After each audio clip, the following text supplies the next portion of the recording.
বিয়ে শেষ হওয়ার পর পরদিন সকালবেলা আমরা সবাই মিলে রেডি হয়ে বেরিয়ে পড়লাম শ্বশুরবাড়ি যাওয়ার জন্য, দাদার বাড়ি যাওয়ার জন্য। তো দেখো সবাই মিলে আমরা পৌঁছেই গেছি। আর দেখো এই হচ্ছে আমার পুরো লুক। কেমন লাগছে আমার এই ফুল লুকটা অবশ্যই কমেন্ট করে জানিয়ে দাও, কারণ আর কিছুক্ষণ পরে বউ চলেই আসবে। সেই জন্য পিসির বাড়ি পৌঁছে যাওয়ার পরে আমাদের দিয়ে দিল প্লেট সাজিয়ে কত সুন্দর খাবার দাবার, কত রকমের খাবার ছিল, অনেক রকমের মেনু ছিল, লুচি তরকারি মিষ্টি, তার মধ্যে ছিল শশা আর এটা বলে কিছু একটা মিহিদানা টাইপস। তো খাওয়া দাওয়া শেষ হতেই দুপুরবেলা খাওয়া দাওয়ার জন্য ডাক পড়ে গেলো। দেখো এই খাবার খাবো কখন, ওই খাবার খাবো। তো চলো খাওয়া দাওয়া করে নিই।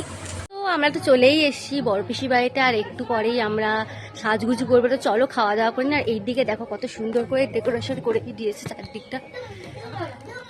ওখানেও ডেকোরেশন শুরু হয়ে সব সাজগোজ চলছে। এই দেখো আমরা এখন খেতে যাবো। তো কোথায় খেতে যাবে তোমরা? হ্যাঁ ওরা খেতে যাবো বুঝতে পারছি। যাই হোক তো চলো, খাবার সব ভর্তি হয়ে গেছে, আমরা পরে বেঁচে বসবো। আর এখন সব সাজগোজ শুরু হয়ে গেছে, এখানে সাজাচ্ছে সব। তো চলো খাওয়া দাওয়া করে নি।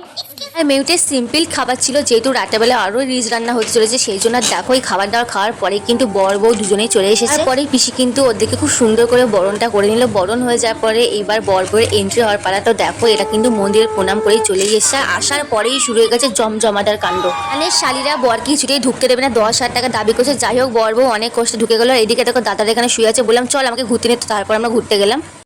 আমরা এসেছি মাঠে, আর এটা করে ছবি তুলতে চলে এসছে। এইখানে একজন আর ওই দিকে একজন, ওই যে ওরা মারাত্মক ছবি তুলছে, ওই যে ওই দিকে। আর আমি এখানে বসে বসে কি করছি কি জানি।